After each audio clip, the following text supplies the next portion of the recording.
Boa noite a todos, mais uma vez. Essa noite a gente vai falar sobre indulgência. E por que eu trouxe esse tema? Porque sempre nas nossas palestras nós estamos aqui falando a respeito de reforma íntima. A reforma que a gente precisa se empenhar para modificar setores da nossa existência, setores da nossa vivência, para melhorar, para evoluir.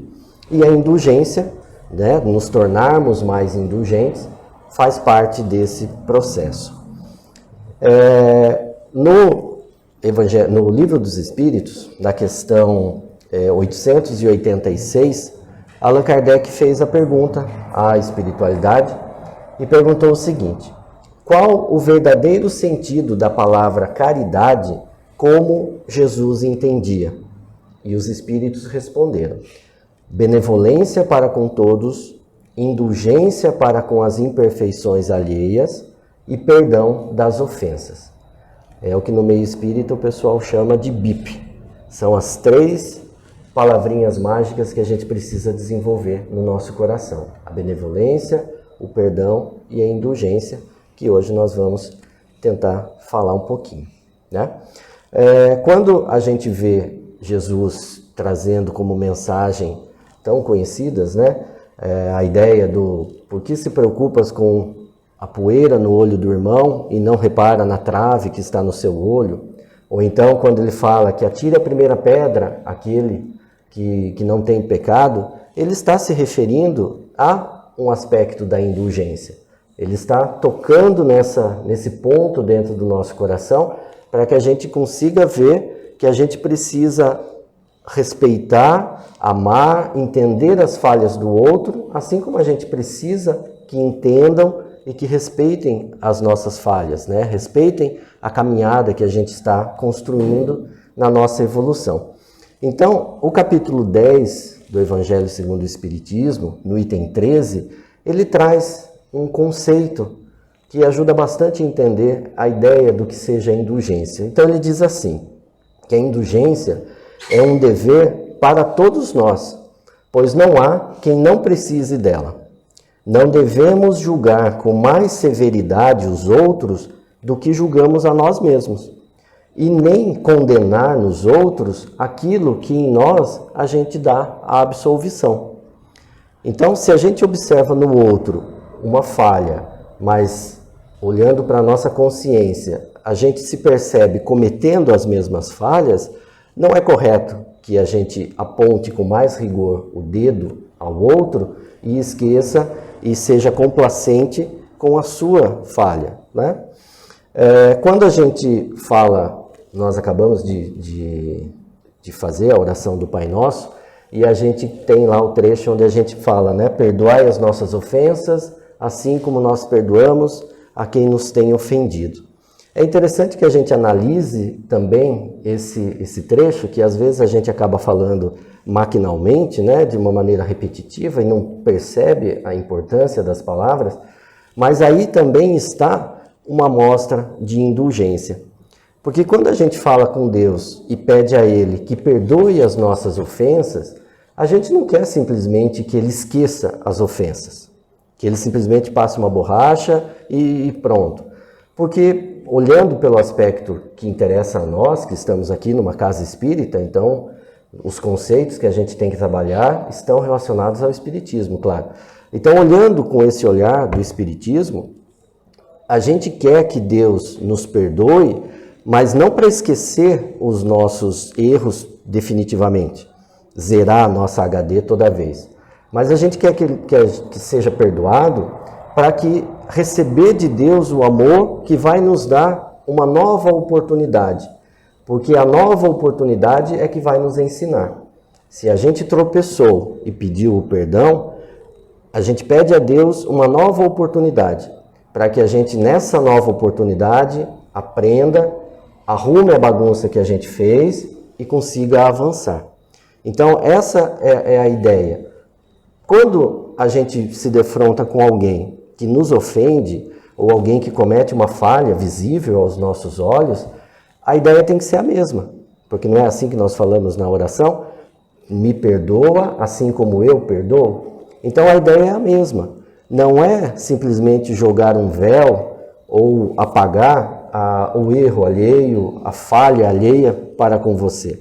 Até porque no Evangelho há uma expressão interessante que ele fala, geralmente esse véu que a gente joga no erro alheio, ele é bem transparente, porque ele não fica esquecido. A gente toda hora fica reparando nele, porque não é um véu que faz esquecer. Mas a ideia é que a gente também repita esse comportamento de perdoar com amor. Perdoar entendendo que o outro precisa de uma oportunidade para se refazer, que ele também está na mesma caminhada e que o erro que ele cometeu precisa ser corrigido, sim, por ele, pelas lições que ele vai aprender, mas que de nossa parte cabe dar as oportunidades, abrir o coração com caridade, com amor, com benevolência, como nós acabamos de falar, porque foram os exemplos que Jesus nos deixou. Enquanto esteve encarnado e a humanidade pôde ver com os olhos da carne todo o seu comportamento, foi esse o comportamento que ele apresentava. E mesmo agora, que nós só conseguimos ver e sentir com os olhos do Espírito, é também a mensagem que ele nos deixa, que a gente consiga entender o nosso próximo com amor, amar o nosso próximo do jeito como ele nos pediu, praticando a indulgência, praticando esse ato de compreender a falha alheia e abrindo as portas para uma oportunidade, para que esse outro, para que essa pessoa que se relaciona com a gente tenha a possibilidade de se corrigir, tenha a possibilidade de aprender com aquela falha, e não é você que vai impedir que isso aconteça. Não cabe a você ser o juiz a ponto de tirar essa oportunidade. Como nós acabamos de dizer, não julgar com tanta severidade aquilo que em você não julga com tamanha severidade, né? Porque o grande problema que a gente enfrenta, né, a humanidade ainda carregada de resquícios de egoísmo, de vaidade, de uma série de situações que precisam ser corrigidas, é que a gente consegue ver com mais facilidade o mal que está no outro e não consegue olhar o mal que você mesmo carrega. A gente, inclusive, em palestras anteriores, eu trouxe uma orientação do Santo Agostinho que falava, né, que a gente precisa mesmo observar no outro, observar em você, se o comportamento que você pratica, se fosse alguém de fora fazendo, como você reagiria? Como você julgaria? Como você pensaria a respeito daquilo? E também nesse texto que eu estudei para trazer aqui para nós, Allan Kardec ele coloca que o meio mais prático para que a gente conseguisse enxergar os nossos próprios erros seria mesmo se a gente conseguisse se enxergar no espelho, ou se a gente conseguisse abstratamente sair do nosso eu e olhar a gente de fora e poder ver o que faria eu se observasse alguém com o comportamento que eu tenho. O comportamento em casa, com o meu esposo, com a minha esposa, com os meus filhos, no trabalho, na rua, com os meus amigos, na casa religiosa que eu frequento. Se eu observasse alguém com os meus comportamentos, que pensamento eu teria? Isso é uma forma da gente deixar o egoísmo um pouco de lado, esse egoísmo que sempre abafa as nossas falhas, que sempre dá uma passada de pano, como dizem atualmente, né, modernamente falam, passar o pano, ou seja, não é bem assim, né, eu não sou tão ruim assim quanto ele, ele é, mas eu não. Não é o mesmo defeito, mas isso é fruto do nosso egoísmo.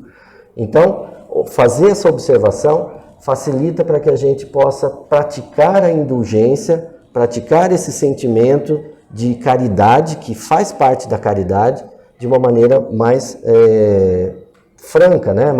É gradativo, é devagar, mas a gente precisa dar esses primeiros passos. E aí a gente pode perguntar, né? Pode se questionar, mas ser indulgente significa ser conivente com o erro? Significa ser conivente com o mal que é praticado? Porque se a gente observa as pessoas errando e a gente tem esse sentimento de não julgar, de não apontar, Significa que nós estamos concordando com os erros? Não, de maneira nenhuma.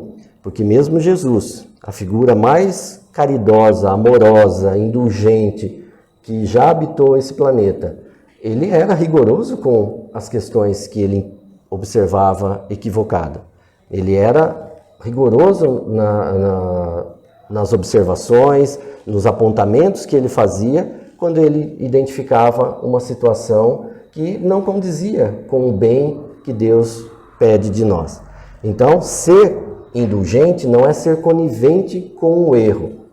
Ser indulgente é você observar uma situação, a sua consciência e o seu termômetro de certo e errado, ao apontar que aquele fato não condiz com o certo, é você compreender que aquilo te serve de lição.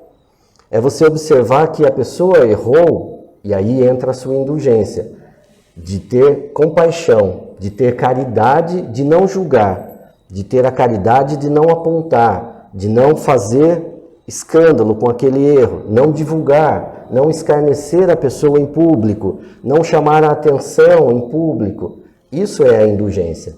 Mas entender que aquele fato foi equivocado, que aquele fato precisa eventualmente de uma correção, e se estiver ao seu alcance, você poder contribuir com essa correção, esse é o papel que a caridade também solicita de nós.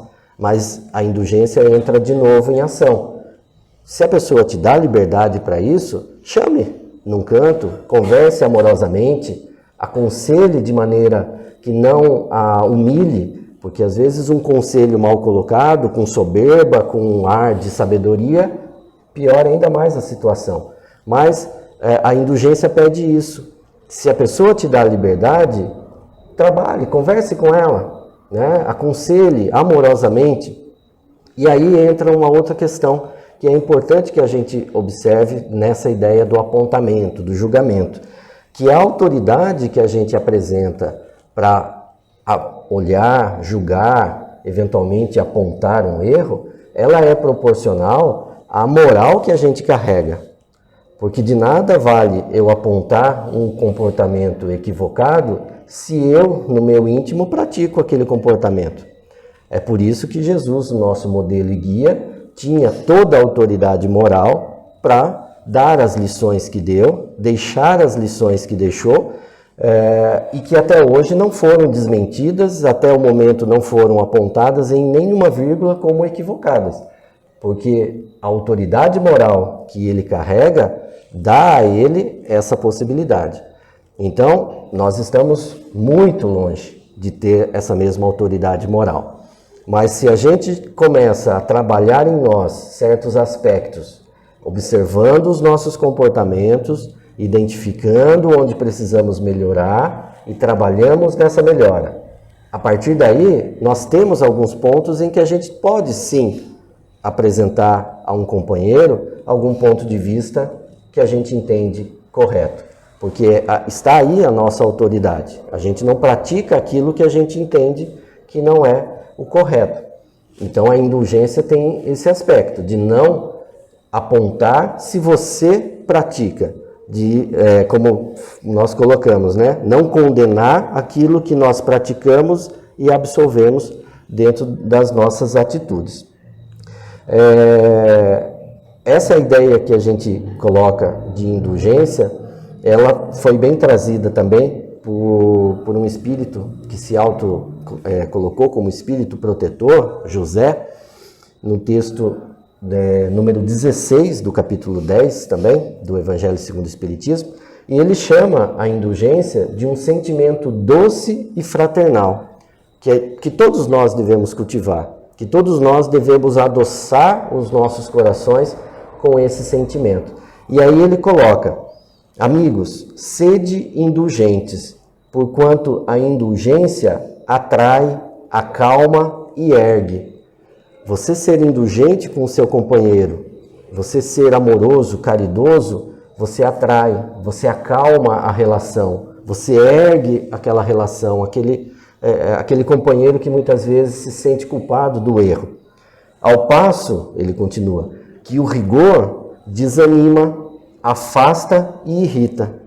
Porque, de fato, se nós apontamos um comportamento que achamos equivocado, e a pessoa se vê no direito de dizer, mas você pratica do mesmo jeito que você também, na sua casa, não tem um comportamento tão exemplar como aqui você quer dar uma lição de moral, por exemplo.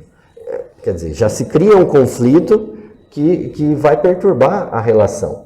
Então, a indulgência, que é fruto da caridade, como os Espíritos explicaram, a caridade, como entendia Jesus, a indulgência, que faz parte disso, ela acalma, ela acolhe as relações, ela ergue as relações que nós estamos construindo aqui dentro dessa vivência espiritual que nós estamos trabalhando, encarnados nesse plano. Então, que a gente possa se esforçar dia a dia, como a gente vem dizendo aqui, né? Porque não é uma tarefa simples, não é fácil, às vezes a teoria é muito mais fácil de se aprender do que efetivamente na prática, mas a prática é o que vai nos dar força, vai nos dar musculatura espiritual, como o texto que eu acabei de ler, que Jesus, né, do Emmanuel dizendo, que Jesus pede que a gente insista, pede que a gente vá adiante, que a gente não esmoreça. É isso que Jesus pede, dia a dia, iniciando com esse trabalho pequeno, nas pequenas coisas, nas pequenas irritações da nossa vida, tentar ser indulgente nessas pequenas coisas. Em breve tempo, nós já poderemos trabalhar com a benevolência, com o perdão e alcançando gradativamente aquilo que o nosso espírito precisa para caminhar na nossa evolução. Muito obrigado.